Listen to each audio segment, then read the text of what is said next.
when you're deciding on building, especially something that's a bit more ornate, with any architecture, you want to try to identify the sort of repetition in architecture. So usually what I would do is kind of highlight things. Yeah, what I recommend doing is sort of settling on a set of images or a particular image, let's say, and then kind of highlighting, right? Like you need these windows, so you basically repeat this twice with an additional archway, right? So some have the archway, some don't. Okay, there's a specific door that this is called a transom, right? So if you wanted to, you can kind of highlight these or isolate them. But for me, I'm just going to kind of flip back and forth.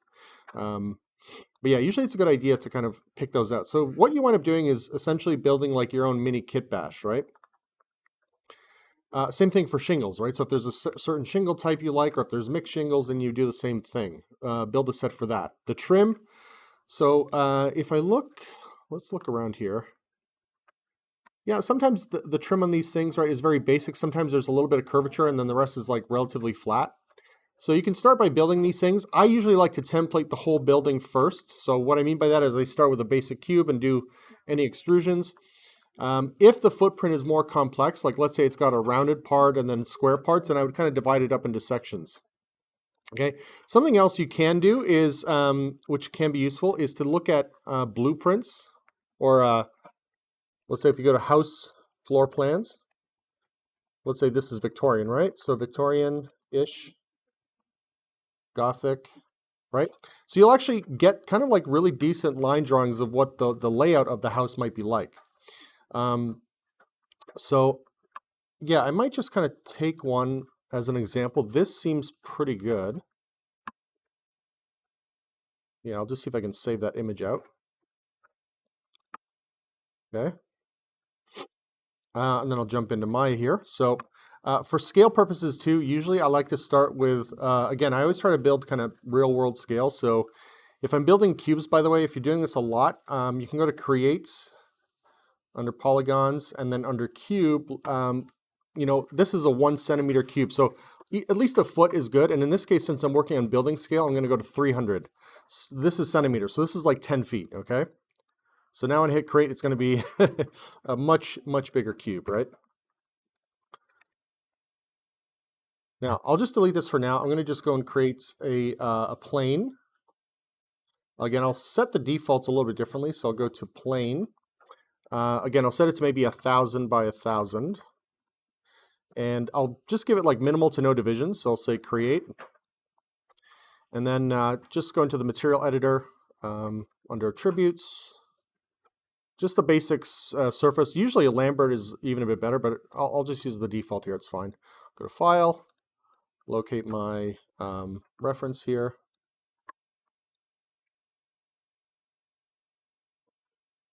So,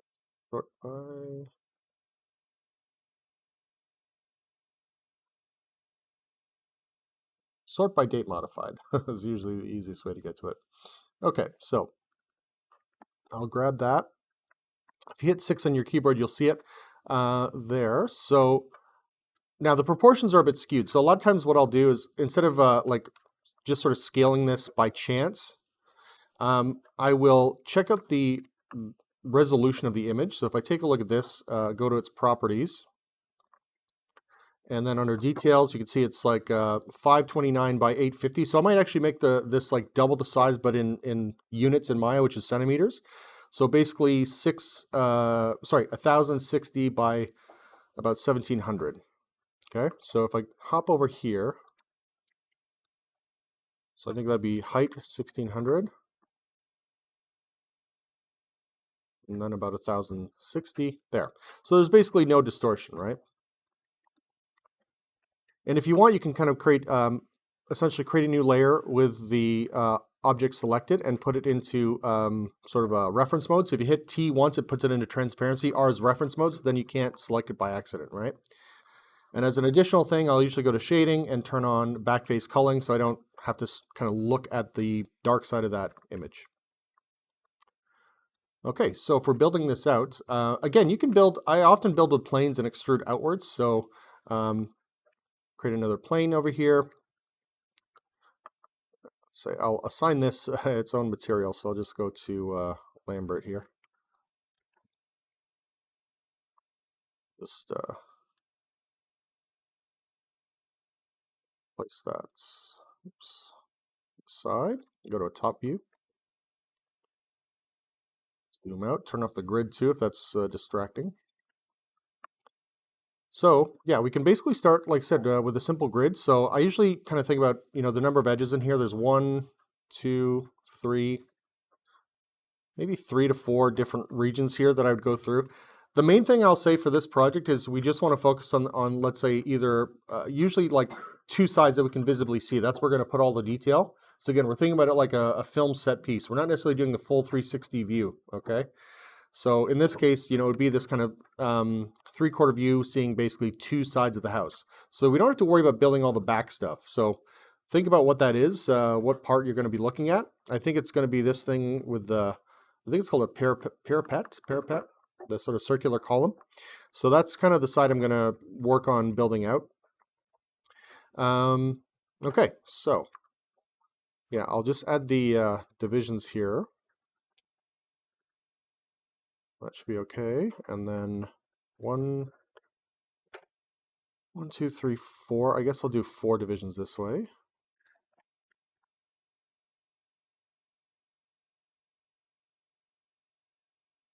So we'll take this edge, for example, we'll drag this out.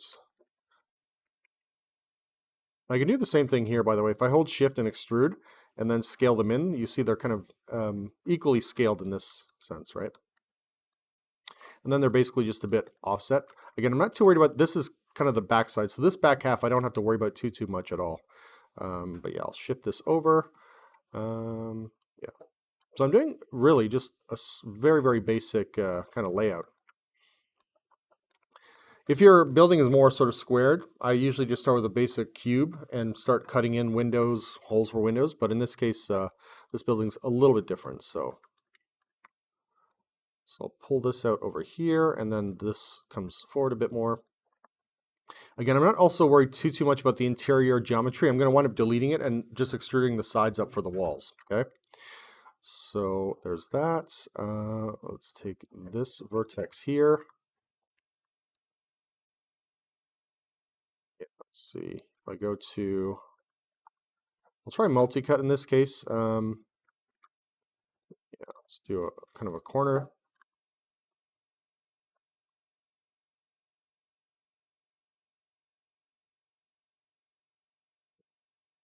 Pop this out a bit. Right, pull that out like so. Scale it out.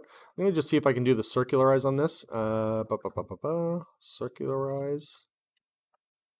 Yeah, not the most round, of course, but I'll leave it for now. I'll try with this section.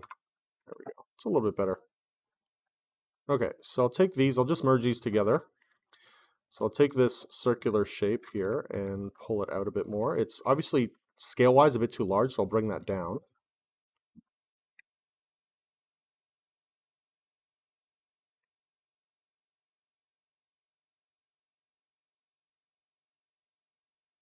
So I also want to line up my edges so that they're still relatively flat. One thing that's kind of nice too is I often get kind of weirdly obsessive about things being like super perfect and clean, but when you look at the real world, right, especially with old buildings, things shift and skew over time. So sometimes having things a little bit off can actually be a bit of a benefit to making something look more real.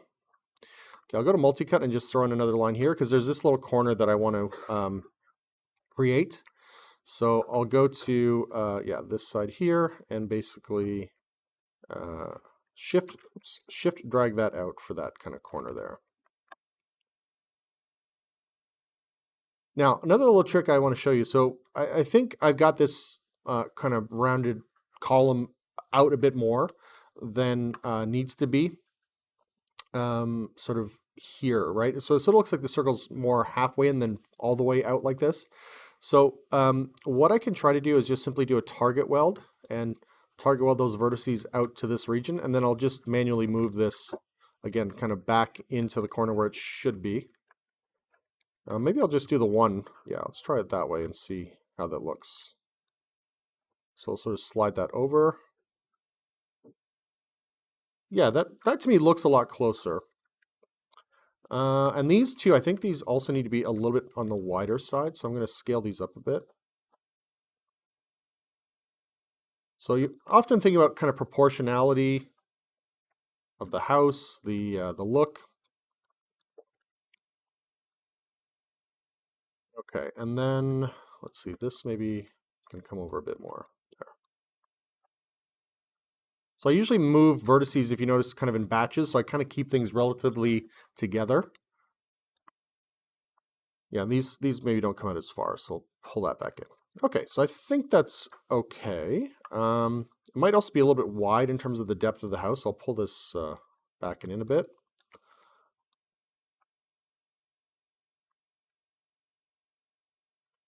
Okay, so let's pop into a perspective view for now. So yeah, I'll just take all the faces, or I'll take the border edges. It's probably a better way to do it. Shift and drag up. And if your topology looks a bit weird, like if it looks like it's inside out, just go to Mesh Display, Reverse, and that will flip the topology to face the correct way. And then at this stage, I'm basically getting rid of all the bottom polys because I don't need these, and they can often be a bit of an impediment to me building up the building. So I'll just shift double click here to get rid of this. Make sure nothing else is selected, and delete. The reason I like doing this, partially number one, is that if I go to multi-cut now, I can just cut edges through here. And if I have to add, let's say, extra areas for windows, you can see it's very easy to just pop in edge loops, and I don't have to worry about those edges going into the top polys and the bottom polys. And typically what I'll also do is duplicate this floor as well. So I'm just going to reset the height. I think it's a little bit off in the Y translate. I'm going to drop in another cube just to kind of check it for scale. So I said this is about what? 300 units high, okay? So that's 300 centimeters, which is 30 centimeters a foot. It's 10 feet. In these old Victorian homes, they typically are 10 to 12 feet high for the internal ceiling. So let me go back to here, right? So if you take a look, they often look a bit like taller, right? So each floor is typically taller. Usually the ground floor can be the tallest, and then subsequent floors can be shorter. I think in this case they seem roughly the same per floor, except for maybe the attic space. So yeah, I would sort of recommend these be 12 feet. The other thing you have to think about is what's called header space. Header space is what is between each floor, right? So there's like the actual ceiling, the floor of the flooring of the floor above it, and then there's usually like an air space which has electrical, plumbing, ventilation. It can be thicker or deeper in big commercial buildings. Sometimes they actually even have entire floors that are closed off that literally just have like computers and cooling systems and all that. So it could be anywhere between like a foot in a residential building to like 3 feet to a full floor's worth in between floors. Not every floor, but so I would say in this case, like the difference between these is like about a foot. So I would say I would probably make this about 12 feet per floor. And let's say we're going to do 2 floors in an attic. So 12, what did I say? Yeah, 12 feet, which is times 30, 360 units plus a foot. So 390 is what I want for my height, okay? So I'll just jump back here to Maya.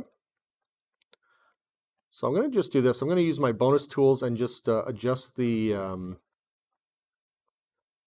pivot on this. I'll say move pivot to base and 0, and then make sure my translate I'm at 0, and I'll also go back into the geometry of this thing and set the height to 390. Yeah, let's go back again. Bonus tools, modify. Now the reason this is also useful, I'm just going to also bake the pivot on this. I'll go to modify, freeze transforms, and bake, which will basically give me the real offset. I just want to make sure that this object is sitting exactly on the floor where this object is, okay? So that way if I grab the upper edge, right, I'm essentially going to get 360 units of height out of that. Now, again, as you look at it, right, it starts to kind of feel, I think, like the correct height, yeah? I'll take out the excess edges I have there. Just delete that. I might just turn off this backface culling as well, because it can be more useful to see. I also typically like to model with a dark Phong or blend shader. So I'll just do that now. Okay, so let's take a look at some of the windows, right? So depending on how you want to build, sometimes I kind of cut the, oops, reopen that. You know, sometimes I like to kind of cut the openings first, but when you have rounded windows and things like that, it can be a little bit tougher. So I really like the kind of like architectural details of these. So I'll just do maybe a bit of a search on some of these in close-up. So I'll say Victorian Gothic window frames. Yeah, I think Gothic is a bit more ornate and decorative, so Victorian is probably going to be a little bit more accurate. Yeah, we'll take a look here.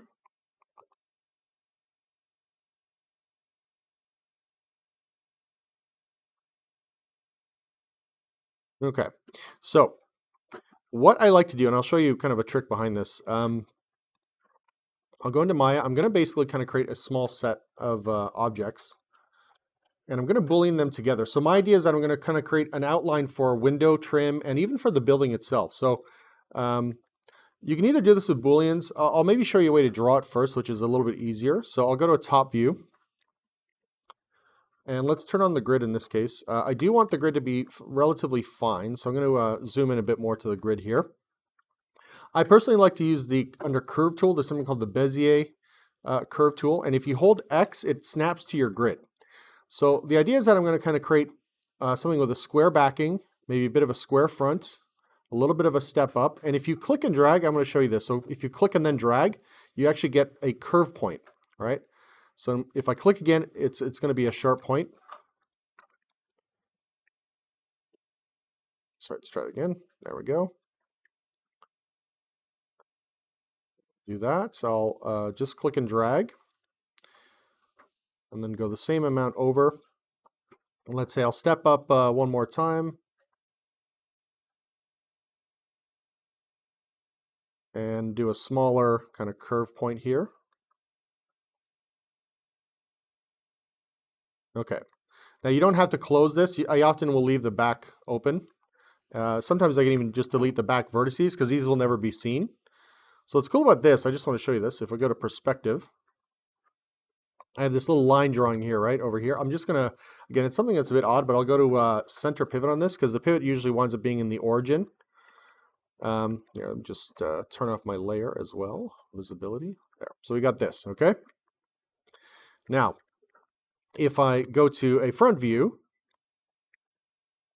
okay, I can take this and do roughly the same thing. Let's say for a window, a doorway, whatever. Hold X. I'll click on the starting point. Oops. Click X again. Oh, sorry, I'm going to hold X. And then I usually want to kind of count 2, 4, 6. I'll go up so many units here. Oops. All right, snap this in so I get this nice arced area. So again, I'll count this over. 2, 4, 6. Click. And drop down. And by the way, if you ever want to edit these points, I usually will just kind of grab them. So if this looks like it's kind of flat, so you can either sort of squeeze this in if you wanted something a bit more tapered. Again, it looks a bit odd. For me, I just want to raise it up so it's a bit more arced. I'm not sure I counted right, so I'm going to just, yeah, I think that's better here. Okay, so I'll take this, go to perspective. Again, this is kind of small, so I'll modify this, center my pivot. Okay, scale this up. Next, I'm going to go to polygon modeling and go to sweep. So if you take a look, it kind of gives it a shape, right? However, if I go to custom, I'm going to click on select and then click on this, and I get this shape pushed along that path, right? So that's how you can get really ornate, detailed. Here, let me just, oops. Yeah, So I'm just going to change the material because it's my default material has that reference texture on, but sorry. Hit OK, and then it locks it in. There we go. Okay, and I'll just say assign existing. Wrong there. So there is a very, very nice, right, detailed window, right?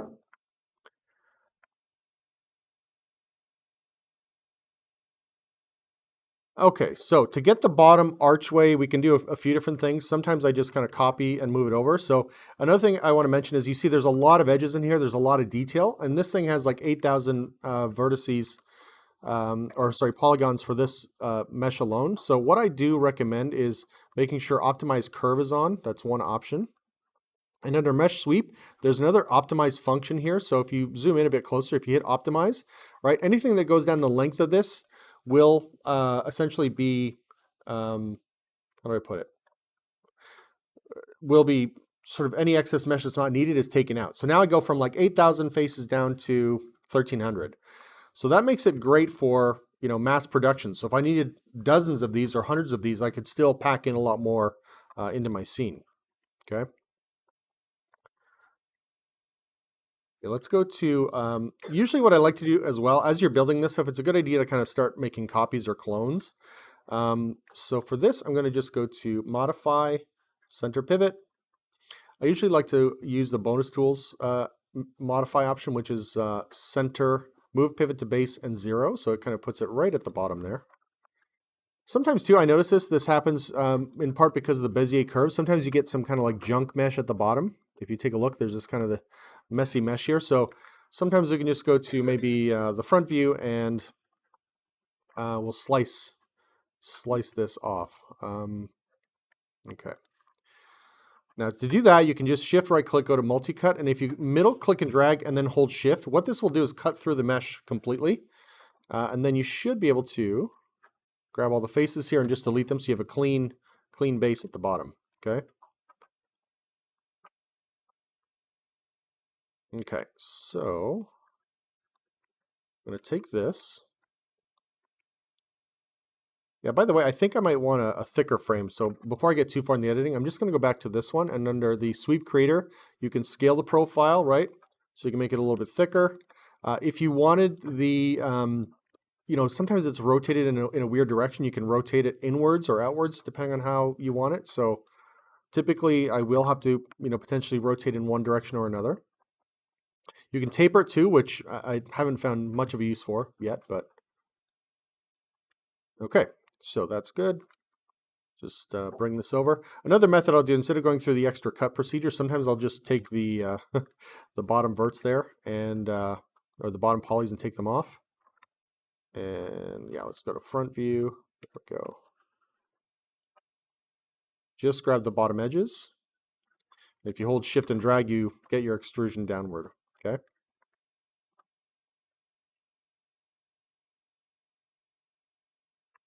Okay, let's go to perspective for a second. Yeah, there's a couple ways to kind of deal with getting an edge across. Sometimes there's just like a simple kind of blocky base to the window. Usually the framing will continue around. So again, if we just simply center our pivot, center, again, I'll use the, should go to the bonus tools one. Okay. Sometimes I'll use the mesh mirror tool and kind of really mess with this thing a bit. So if we rotate this, let's say 45 degrees off on this angle, I'll sort of show you what I'm doing here in a minute. It's going to look weird. What I also recommend doing is clicking on the little options box, and then there's typically the rotation plane. So I usually have these added in. So typically I want this, 45 degrees. And then if I pull this thing over enough, right, I get this really clean, beautiful right angle. I'll hit Alt-Shift-D, which deletes the history. I'm going to keep my pivot here and then go back to a regular mesh mirror. But by the way, the this merge threshold, I guess I don't see it in here, but sometimes it's really high and you get this weird looking, destructive looking mesh. Just turn this down, typically to 1 is fine. And now you see I've got a clean mirror from left to right, right? I may increase the threshold just a bit, so maybe like 2 or 5, because I want to get rid of this center line. If I can't kind of clean it out here, then yes, I'll just have to deal with it manually. But typically, oh, yeah, it's kind of acting a little bit off there, but yeah, I'll just leave it then and see if I can just nudge this pivot over a touch. Yeah, that seems to work good, so I'll just delete the history on that. Okay, so now I've got a clean framed window, and if you ever need to rescale, the best thing to do is just grab the bottom faces and do this, if you need a longer or shorter, right? Basement window, attic window, okay? Doorway,